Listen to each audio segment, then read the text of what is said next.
धम्मपद गाथा क्रमांक 318 और 319।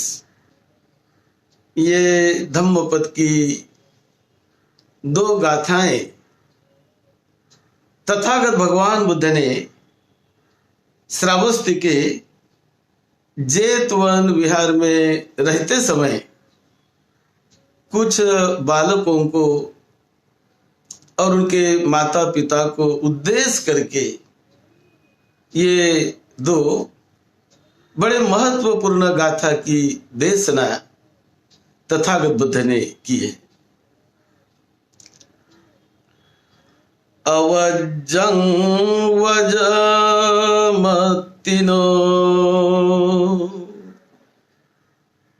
अवज्जे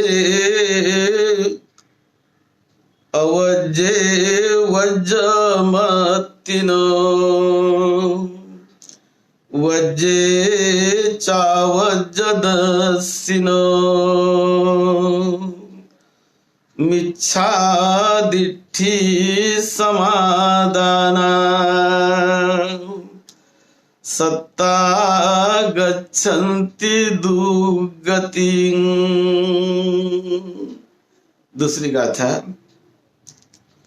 वज्जं च वज्जतो ज्ञात्वा अवज्जं च अवज्जतो सम्मादिठ्ठी समादाना सत्ता गच्छन्ति सुगतिं।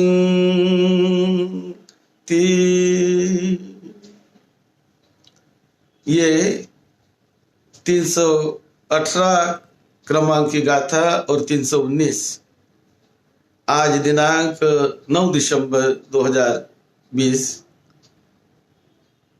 इनका क्रम आया है। ये जो दो गाथाएं बड़ी महत्वपूर्ण ये दो गाथाएं हैं जिसके साथ ऐसी घटना जुड़ी है कि श्रावस्ती में तथागत बुद्ध बड़े भिक्षु संघ के साथ विचरण कर रहे थे। तब यह श्रावस्ती शहर तो बहुत बड़ी नगरी थी, राजधानी का शहर था, मगध की राजधानी, और वहां पर कई संप्रदाय के लोग भी रहते थे और बड़े मिलजुल कर कभी रहते थे। और एक बार ऐसा हुआ कि दूसरे संप्रदायों के कुछ लोगों ने अपने छोटे बच्चों को बता दिया, कह दिया कि देखो तुम कभी श्रमण शाक्य को, उनके पुत्र को कभी प्रणाम नहीं करना, और तुम कभी ये जो जेतवन विहार है वहां भी कभी नहीं जाना। ऐसे कुछ मिथ्या दृष्टि वाले लोगों ने अपने लड़कों को, जो छोटे लड़के खेलने कूदने वाले, तो उनको बता दिया। अब ये छोटे बच्चे खेलने कूदने वाले, उन्हें क्या फिलॉसफी का पता और क्या धम्म, जैसा माता पिता बताएंगे उस माता पिता के कहे अनुसार छोटे बच्चे, उनको जैसा बताया जाए, जैसा कहा जाए वैसे करने वाले होते हैं छोटे बच्चे। तो जब माता पिता ने उनको ऐसे बता दिया तो वो हमेशा वही बात मन में रखकर वो बच्चे खेलते थे कभी। लेकिन एक दिन ऐसा हुआ, वो सभी बच्चे, सम्यक दृष्टि वाले भी मिथ्या दृष्टि वाले भी के बच्चे, दोनों प्रकार के लोग होते हैं। सम्यक दृष्टि से चलने वाले लोग होते हैं, सद्धम्म के मार्ग पर चलने वाले लोग होते हैं, मिथ्या दृष्टि पर भी चलने वाले लोग होते हैं, असम्यक मार्ग पर चलने वाले भी लोग होते हैं। तो एक दिन ये सम्यक दृष्टि वाले के बच्चे और मिथ्या दृष्टि वाले ये दोनों के बच्चे, ये जो बालक वो जेतवन विहार के सामने खेल रहे थे, बड़े आपस में अच्छा खेल रहे थे। लेकिन खेलते खेलते जब खेल समाप्त होने के लिए आया तो एक समाप्त हो ही रहा था, सम्यक दृष्टि वाले जो बालक था उनको प्यास लग गई। तो उनको प्यास लगने के बाद वो विहार में गया, जेतवन विहार में, और पानी पीकर वो आ गया। और उसने कुछ पानी लाना चाहा कि मेरे मित्र बाहर खेल रहे हैं, उनके लिए मुझे पानी चाहिए। तो विहार में बताया गया कि नहीं, उनको भेज दो, वो भी पानी पी लेंगे, यहीं भेज दो। तो उसके बाद वो जो दूसरे भी बच्चे थे तो वो बच्चे भी वहां विहार में चले गए, जेतवन विहार में। और विहार में जाकर सम्यक दृष्टि वाले के बच्चे भी, मिथ्या दृष्टि वाले बच्चे भी, वो सभी मिलजुल कर वहां चले गए। और जाकर सभी ने जेतवन विहार में जाकर खेलने के बाद पानी पिया। और पानी पीने के बाद वो लोग बुद्ध की तरफ गए, सभी लोग एक साथ गए। जब बुद्ध के तरफ इतने बालक खेलने वाले गए तो बुद्ध ने उन्हें बड़ी अच्छी एक धम्म देशना दी। जो बालक थे उनको बड़ा अच्छा उन्होंने धम्म देशना दी। तो धम्म देशना सुनकर जो बालक थे वो बड़े ही प्रभावित, बड़े आनंदित, बड़े हर्षोल्लासित हो गए। और जब सब घर गए तो घर जाने के बाद ये जो बच्चे थे बहुत ही हर्षोल्लासित सभी बच्चे, तो मिथ्या दृष्टि वाले के भी बच्चे जब घर गए तो बड़े प्रसन्नता से, बड़े आनंद विभोर अवस्था में, बहुत प्रसन्नता से। तो माता पिता ने उनको पूछा कि कहाँ गए थे तुम? तो उन्होंने कहा हम तो बच्चों के साथ, हमारे मित्रों के साथ हम तो विहार में गए थे। और ऐसा जब उन्होंने बताया तो उनके माता पिता वो बहुत दुखी हुए, बहुत दुखी हुए और बहुत व्याकुल होकर बड़ा विलाप करने लगी। अरे हमारे बच्चे तो अभी एक अलग रास्ते पर चले गए, अब क्या करें। बड़े रोने धोने लगे, बड़े रोने धोने लगे। हमने तो उनको बताया था कि तुम कभी जाना नहीं, तुम कभी वंदन करना नहीं किसी भिक्षु को। लेकिन ये सभी बच्चे अब जो चले गए वहां पर तो बड़ा विलाप, बहुत रोना धोना वो करने लगे, बड़ा विलाप करने लगे। तो पड़ोसियों ने, जो अच्छे सदग्रस्त पड़ोसियों ने देखा कि भाई क्यों विलाप कर रहे हो, क्या हुआ, अभी क्या हुआ। तो उनके समझ में आ गया कि ये बच्चे वहां पर गए और जाकर वहां पानी पिया और सभी के साथ खेलकर बाहर आए हैं। तो इसलिए ये माता पिता उनके बहुत बेचैन है, बड़े व्याकुल और विलाप कर रहे हैं। तो ये जब बात पड़ोसियों के कुछ अच्छे लोगों ने सुनी तो सुनकर वो सभी उनके माता पिता को समझाने लगे। और उनके समझाने के बाद माता पिता शांत हो गए। माता पिता समझ गए कि कितनी अच्छी बात है, कितना अच्छा है ये। लेकिन फिर भी कुछ माता पिताओं के मन में ऐसा लगा कि ये बच्चे इतने प्रसन्न हो गए, इतना इनमें परिवर्तन केवल एक थोड़ा सा सुनने से हो गया। तो कुछ ने ऐसा तय किया कि चलो अपने इस बालकों को हम बुद्ध को सौंप देंगे, वहां ले जाएंगे इनको। ऐसा उन लोगों ने तय किया कि वहां रहने से ये तो और भी बहुत बड़े बनेंगे, और भी बहुत बड़े बनेंगे। ऐसा सोचकर उनके माता पिताओं ने वो तैयारी की कि बच्चों को लेकर चलो हम अब सौंप देंगे उनको, वहां पर वो रहेंगे, वहीं पर रहेंगे तो अच्छा रहेगा। ऐसा करके बड़े धूमधाम से बड़ी तैयारी करके उनके माता पिता उनको बालकों को लेकर बुद्ध से मिलने गए।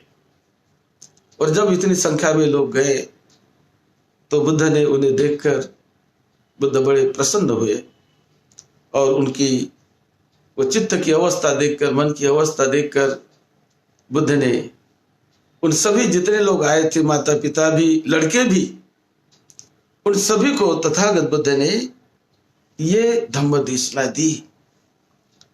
बुद्ध कहते हैं कि जो निर्दुष्ट कार्य में जो दोष बुद्धि रखता है, जो कुशल कार्य है, अच्छे कार्य है, अच्छे कार्यों में जो दोष बुद्धि रखता है, उसमें कुछ कमियां देखने का प्रयास करता है, उसे कहते हैं मिथ्या दृष्टि। अच्छे में भी, भलाई में भी आप यदि दोष देखते हो, अच्छे कार्यों की भी निंदा कोई करने का प्रयास करता है, तो वो होती है मिथ्या दृष्टि। और मिथ्या दृष्टि के कारण वो अच्छे कार्यों से दूर रह जाते हैं, क्योंकि मिथ्या दृष्टि के कारण, मिथ्या मान्यता के कारण, और वो दूर रहने के कारण, मिथ्या दृष्टि में पड़े रहने के कारण उसकी दुर्गति हो जाती है। उन्हें अच्छा रास्ता जीवन भर नहीं मिलता है। इस प्रकार की देशना तथागत बुद्ध ने दी। इसी प्रकार जिन कार्यों में जो सदोष कार्य है, तो सदोष कार्यों को जो दोष नहीं है ऐसा देखता है, जिसमें दोष है, सदोष है, अकुशल है, लेकिन अकुशल कार्यों में भी कोई व्यक्ति अपने मान्यता के अनुसार, अपने दृष्टि के अनुसार उसका अकुशल नहीं समझता, उसमें दोष नहीं देखता। जिसमें दोष देखना चाहिए उसमें दोष नहीं देखता, इसे कहते हैं मिथ्या दृष्टि। और ऐसी मिथ्या दृष्टि यदि रही तो उन्हें सरल रास्ता कभी नहीं मिलता, वो भटक जाते हैं। और मिथ्या दृष्टि वाला व्यक्ति वो दुर्गति में उसका गमन होता है, ये तथागत बुद्ध ने बताया। उसी प्रकार जो दोष युक्त कार्य है, जिसमें दोष है, जो अकुशल है, ऐसे दोष युक्त कार्य को जो व्यक्ति दोष युक्त है, ये अकुशल है, ऐसे जो देखता है, उसे कहते हैं सम्यक दृष्टि। कि अकुशल को अकुशल देखो, झूठा को झूठा समझो, तो वो कुशल दृष्टि हो गई। झूठे को झूठे समझना, अकुशल को अकुशल समझना, ये सम्यक दृष्टि हो गई, सम्यक दृष्टि हो गई। इसी प्रकार जो दोष रहित कार्य है, जिसमें दोष नहीं है, उन्हें दोष नहीं है ऐसे समझना, यह सम्यक दृष्टि हुई। और जो कुशल है, कुशल को कुशल मानना, भले को भला मानना, वो सम्यक दृष्टि हो गई। लेकिन बहुत बार भले को भी, कुशल को भी कुछ लोग बुरा मानते हैं, अच्छा नहीं ऐसा मानते हैं, तो मिथ्या दृष्टि हो गई। तो इसीलिए बुरे को बुरा मानना, कुशल को कुशल मानना, अकुशल को अकुशल मानना, पुण्य को पुण्य मानना, पाप कार्य को पाप कार्य मानना, इसे सम्यक दृष्टि कहते हैं। और जब सम्यक दृष्टि से कोई व्यक्ति चलता है तो गच्छतिं सुगतिं गतो, ऐसा व्यक्ति वर्तमान जीवन में सुगति को पाता है, मृत्यु के नंतर भी वो सुगति को पाता है। इस प्रकार की देशना जब तथागत बुद्ध ने दी तो उनके माता पिता और ये सभी बड़े प्रसन्न हो गए और फिर उन्होंने पंचशील धारण किया, पंचशील की याचना की कि हाँ, पंचशील ये बड़े कल्याणकारी है, हमें वो चाहिए। पंचशील की धारणा माता पिताओं ने की, लड़कों ने भी पंचशील लिया और बड़ी उनकी आशा बढ़ने लगी कि सद्धम्म सुनने की, और सद्धम्म सुनते सुनते कुछ लोग श्रोतापन्न अवस्था को पा गए। तो ये गाथा उस समय जो तथागत बुद्ध ने कही, अवज्जे वज्ज मत्तिनो वज्जे चावज्ज दस्सिनो मिच्छादिट्ठी समादाना सत्ता गच्छन्ति दुर्गति। और दूसरा वज्जं च वज्जतो न्यत्वा अवज्जं च अवज्जतो सम्मादिट्ठी समादाना सत्ता गच्छन्ति सुगति। तो सम्यक दृष्टि से चलने वाला व्यक्ति वर्तमान में बहुत कल्याणकारी ऐसा मार्ग गमन करता है और भविष्य में भी उसकी सुगति होती है। वर्तमान में सुगति और मृत्यु के बाद भी सुगति उसकी होती है। ये देशना सुनकर वो लड़के, उनके माता पिता और सभी बहुत प्रसन्न हुए, बड़ा साधुवाद दिया और फल प्राप्त किया। ऐसे बुद्ध के इस गाथाओं से सुनकर ही लोग फल को प्राप्त कर लेते हैं। चित्त में धम्म संवेग जाकर उनको फल मिलने लगता है। ऐसे ये गाथा जुड़ी हुई है। आप सभी को निरोगत्व मिले, लंबी उम्र मिले, सुख शांति मिले, आपके लड़के बच्चे को सभी को सुख शांति मिले, सबका मंगल हो।